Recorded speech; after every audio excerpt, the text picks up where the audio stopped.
Hello, I apologize for this kind of impromptu video that might not make a lot of sense. It isn't going to be very cleanly made, but I just got this in the mail today, and I absolutely need to show it off, like right now.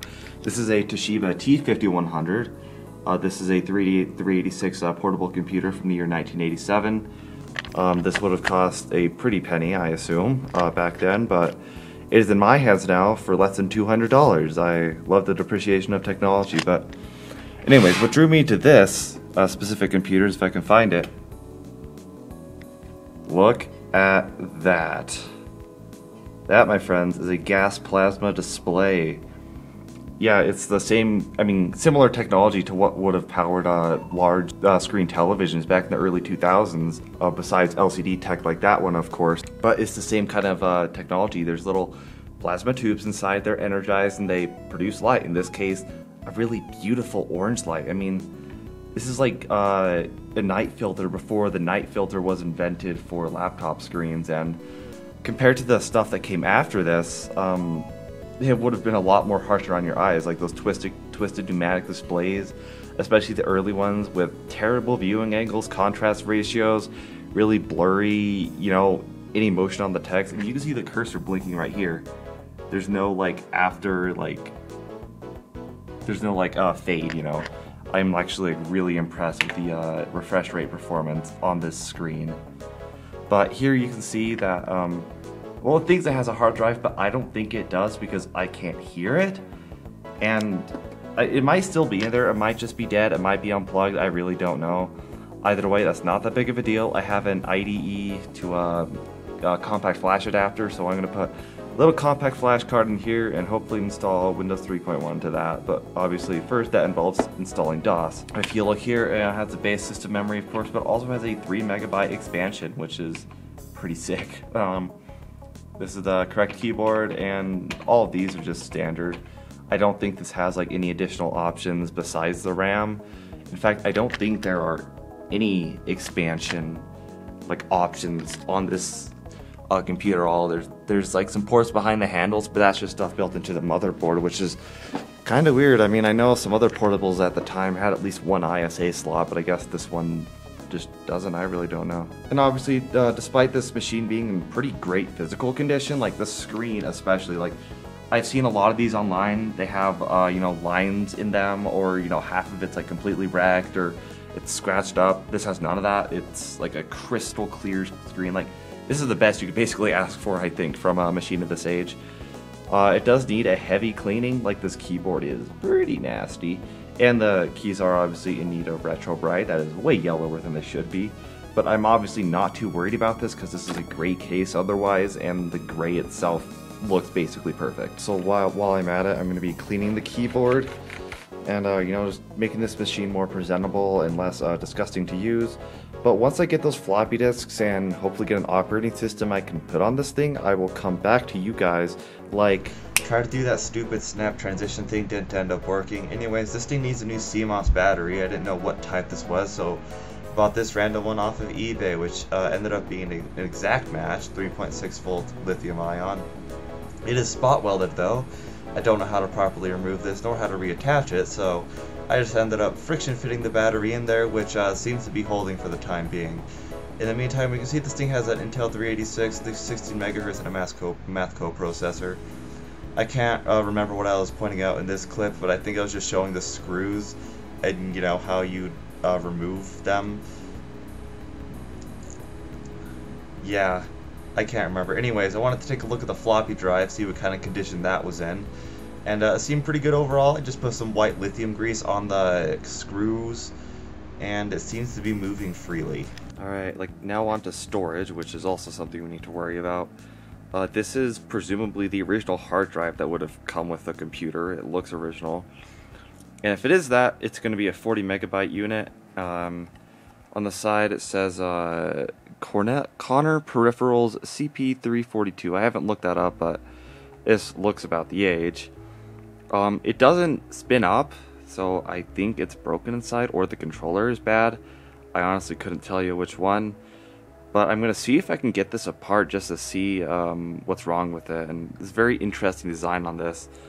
the platters portion is like completely separate to the controller board. You can see there's an air gap there, which is very unlike modern hard drive design. So I'll have to see if I can even get this open to check for a head crash or something. Alright, so these two holes had warranty void stickers over them, and it looks like there are like some super tiny hex screws in there that you can take out.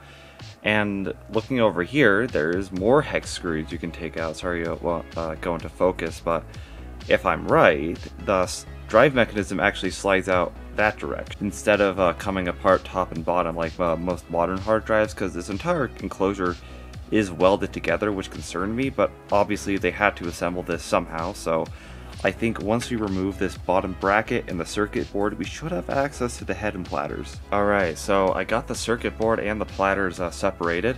There is one connector right there that you need to disconnect. I don't know what that does. I read a source online saying it might carry serial, but apparently it's undocumented. But yeah, these are separated. These two posts you see on the curved side of the drive, you just slide those out of the rubber grommets. You don't need to unscrew anything. They're just part of the hard drive cage. Okay, so this is what one of those hard drives looks like on the inside. That is super scary. The platters are just sticking out, and I can't tell how this really looks, but as you can see, one problem, the head isn't parked. It's on the platter, which might explain why it can't spin up. So that might be a crashed head, but I can't tell if those are micro scratches on the platter or if it just looks like that. I don't know what old hard drives are supposed to look like, but judging by the other side, I don't think it's damaged. So I'm going to see if I can get that head off the platter, put it back together, put it in the computer, and see if it works. Alright, so I did get the head unstuck. Alright, so the head is unstuck. The platters do spin now, but I feel like they should be moving more freely than that. Feels like a lot of resistance. Maybe it's just how these old motors are? I don't really know. And I also don't know if the head is supposed to be there, because I just noticed that there is no place over here for that head to park. There is a little guide right here that maybe the heads go into, but it doesn't look like it. I think that's just for keeping the platters safe. So I guess we'll just see what the computer does with it when I plug it back in. Also, while putting the machine back together, I discovered why the hinges are so loose, and that's because the plastic mounts for the screws that screw into the hinges are breaking off, so I'm gonna have to fix that later. So a small problem I found. I got my compact flash card today. I settled on 64 megabytes because 40 megabyte flash cards don't exist. 32 seem too small, and I don't really want to go over a gigabyte, so 64 megabytes. This is a female IDE connector. My camera won't focus on it, but here's the problem.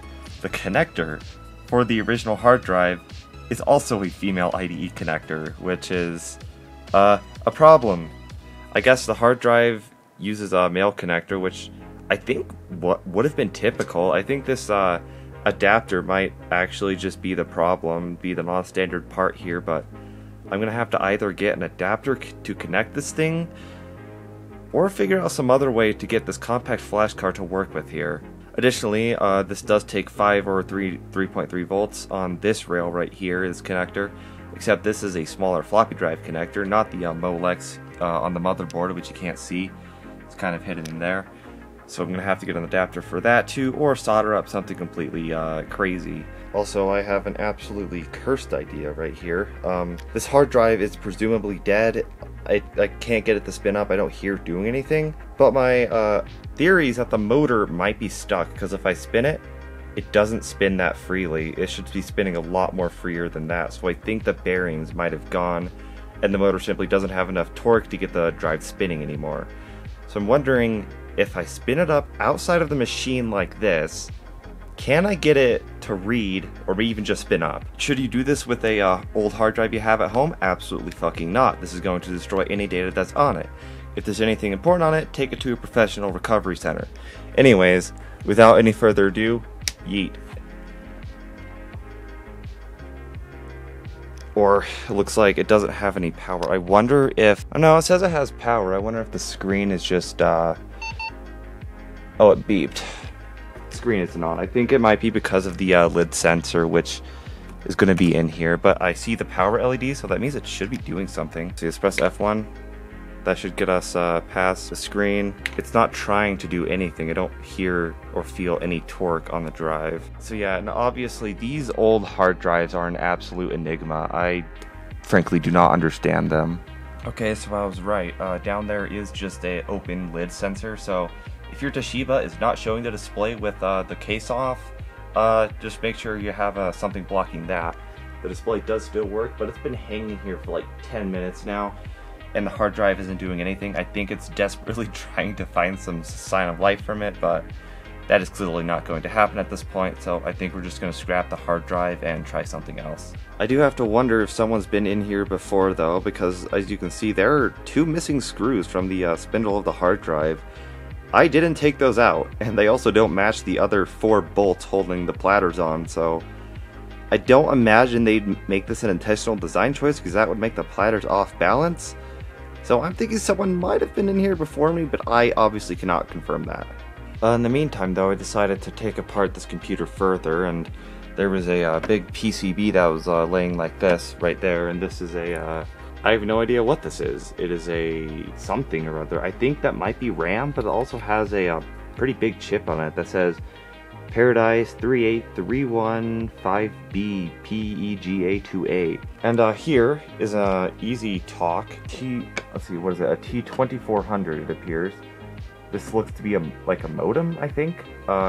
This appears to be, okay, yeah, it is a separate part, so I think this is removable if you wanted to. Otherwise, though, the reason I took the power supply out, or it's not really out, it's kind of just off to the side because I can't figure out how to disconnect it. This fan cable is disconnected, so this fan is doing nothing right now. And there is nowhere within reach of the cable to connect it to, so I don't know what's up with that. It might actually be on the power supply. Okay, I think it's actually right here, but okay, so that's where the fan connector is, and it kind of further cements my idea that this has been a part before. And also, this is good news, this Molex connector is actually it starts with a standard floppy connector, so I think I should just be able to get a simple adapter for that, an IDE female to male adapter, and then I might be able to get storage onto this thing finally, but I also might be able to try out some floppy disks, see if I can boot into an operating system. That's something we haven't done, even though this video is getting kind of long at this point, but I promise we'll get to it. This is called foreshadowing. Alright, it has been a couple days. I've gotten some new stuff. We have this IDE cable, which is a female and male one, and this Molex to floppy power adapter. So hopefully we can get this CF card adapter installed now and maybe have storage for this computer. Also, I did get something pretty fun from eBay. This is a bunch of random floppy disks, 50 of them to be exact. You might be asking, why didn't I just buy floppy disks? Oh, like new sealed floppy disks are pretty expensive for some reason, so if I get a bunch of random ones, there's a good chance at least I guess half of them might work, and there's got to be a DOS boot CD somewhere in here, so we can test if the floppy drive works and maybe try to install something onto the hard drive. There definitely isn't like Windows or anything, because that requires multiple disks, and you know, it's not going to be in a random selection of disks, but we're going to see first of all if this thing is going to blow up, which we're going to test right now. Yeet.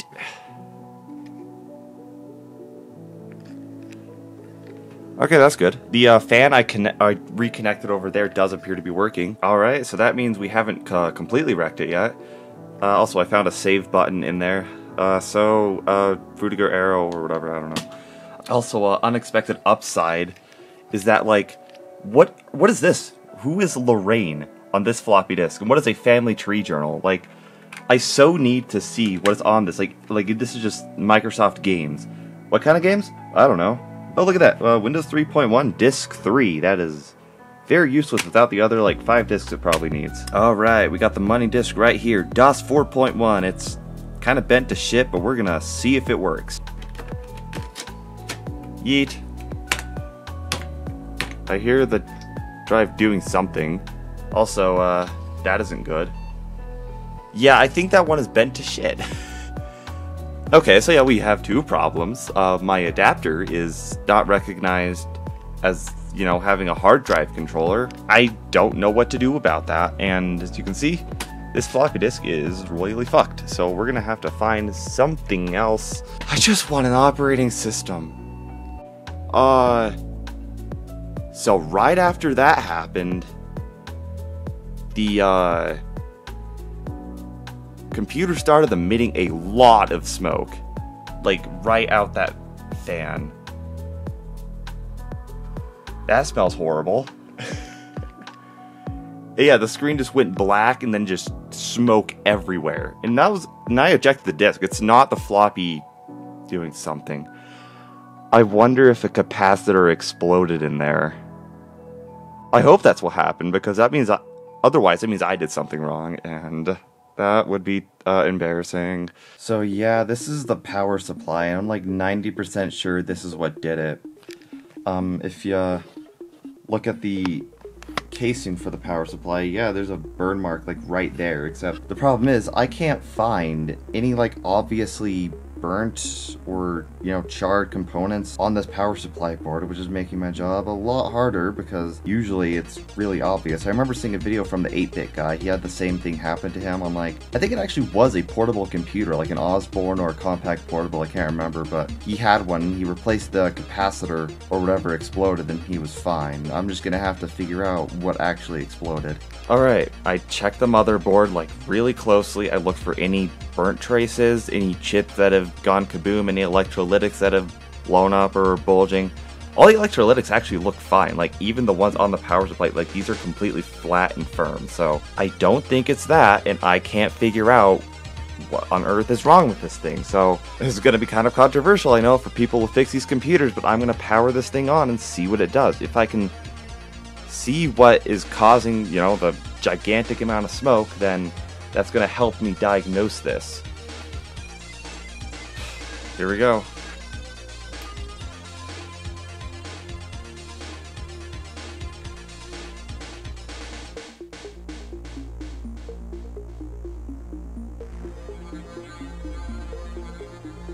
I don't see... I feel like I do smell something, but I don't see anything, and that's so annoying. Like, what am I supposed to do? Or is the power supply even, like, being activated when it's disconnected from the motherboard? I don't know. It appears to be permanently connected to the display, but obviously without the motherboard signal, I mean, I don't think that's... If it is not immediately apparent at this point, I don't know what I'm doing.